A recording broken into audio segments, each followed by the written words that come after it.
Hello বন্ধুরা, তোমার সকলকে স্বাগতম তোমাদেরই চ্যানেল ডাব্লিউবি প্রাইভেট টিউশনে। আজকের এই ভিডিওতে আমরা রায়ামার্টিন প্রশ্নবিচিত্রা 2025 অষ্টম শ্রেণীর ইতিহাস বিষয় যে তোমাদের দ্বিতীয় ইউনিট টেস্টের জন্য 270 নম্বর পেজে যে 3 নম্বর স্কুল রয়েছে শ্রীরামপুর গার্লস হাই স্কুল, তো এই প্রশ্নপত্রের সম্পূর্ণ উত্তর নিয়ে আজকের এই ভিডিওতে আমরা আলোচনা করব। তো চলো ভিডিও শুরু করা যাক।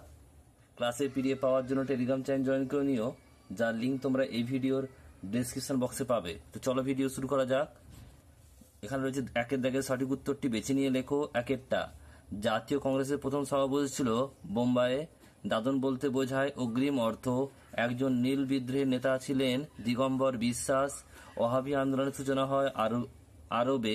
ব্রিটিশ শাসকরা ছিলেন বিধির বিধান, এটা হচ্ছে নরমপন্থীদের কাছে। এরপর দুই অধ্যায়ের প্রশ্ন বলছে, কে ইজারাদারি ব্যবস্থা চালু করেন? Warren Hastings.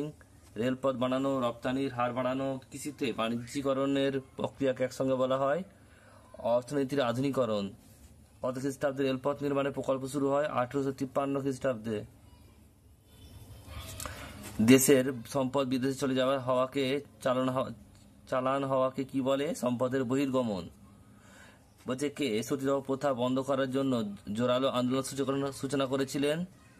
আন্দোলন গড়ে তুলেছিলেন রাজা রামমোহন রয়। বলছে, লর্ড নর্থব্রুকে জারি করা নাট্য অভিনয় নিয়ন্ত্রণ আইনের উদ্দেশ্য কি ছিল?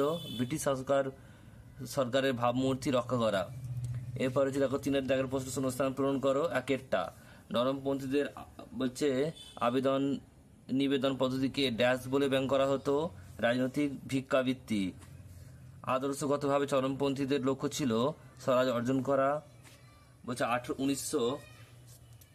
1908 খ্রিস্টাব্দে কিংসফোর্ড বলছে ফিটন গাড়ির লক্ষ্য করে বোমা ছোড়েন ক্ষুদিরাম বসু ও প্রফুল্ল চাকি। আর লর্ড কার্জন বাংলা ভাগের পরিকল্পনা করেছিলেন। এখান থেকে কিছু প্রশ্ন রয়েছে দেখো, যেগুলো আমি পিডিএফ এ দিইনি। সেটা হচ্ছে দেখো 4 দাগের 2-টা, 19 শতকের দ্বিতীয় ভাগে কোথায় কোথায় চা বাগিচা শিল্পের বিকাশ ঘটেছিল? আসাম, বাংলা, দক্ষিণ ভারত ও হিমাচল প্রদেশের পার্বত্য অঞ্চলে।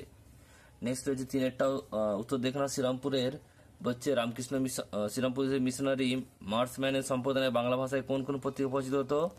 একটা সমাচার দর্পণ, আরটা হচ্ছে দিক দর্শন। বাকি প্রশ্ন উত্তরগুলো তোমাদের পিডিএফ এ রয়েছে, দেখে নাও পরপর।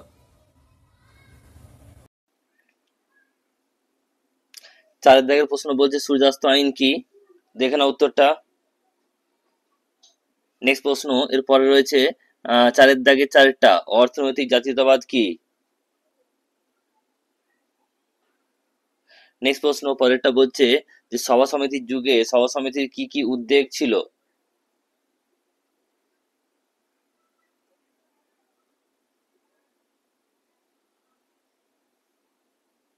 এরপরে প্রশ্ন 5 দাগে রয়েছে, দেখো 5 দাগের 1-টা, ঔপনিবেশিক আমলে গ্রাম সমাজে মহাজনদের কি ভূমিকা ছিল তা আলোচনা করো।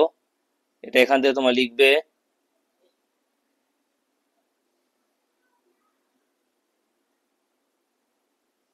এটুকু তোমরা লিখবে। নেক্সট প্রশ্ন দেখো পরেরটা রয়েছে যে 1851 থেকে 1865 খ্রিস্টাব্দের মধ্যে টেলিগ্রাফ যোগাযোগের বিস্তার কিরূপ হয়েছিল? তোমরা এটুকু লিখবে, দেখে নাও। নেক্সট প্রশ্ন পরেরটা, এটা হচ্ছে 4-3 দাগের প্রশ্ন।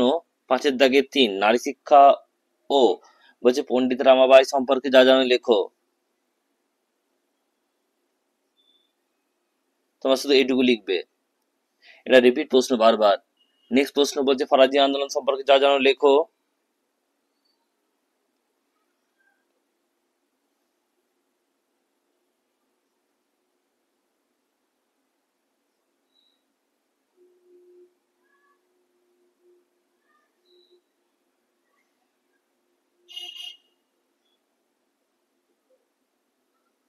নেক্সট প্রশ্ন রয়েছে দেখো পরের প্রশ্ন যে হিউম ডাফরিন ষড়যন্ত্র তত্ত্ব বলতে কি বোঝো?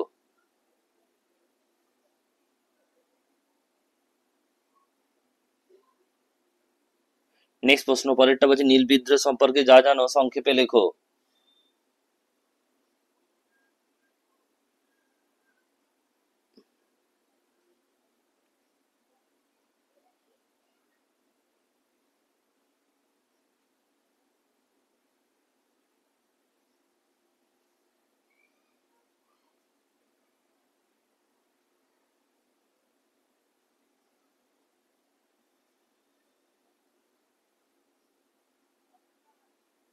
এরপর হচ্ছে 6 দাগের প্রশ্ন।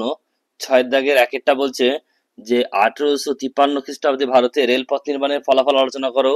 তোমরা শুধু এইটুকু লিখবে। নেক্সট প্রশ্ন পরেরটা, ঈশ্বরচন্দ্র বিদ্যাসাগরের শিক্ষা ও সমাজ সংস্কার এবং নারী শিক্ষা তার কি কি অবদান ছিল তা আলোচনা করো।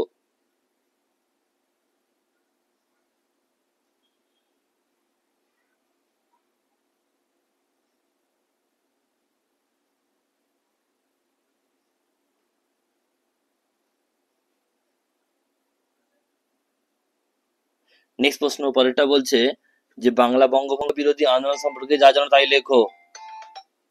বঙ্গভঙ্গ আন্দোলন সম্পর্কে যা জানো সংক্ষেপে লেখো।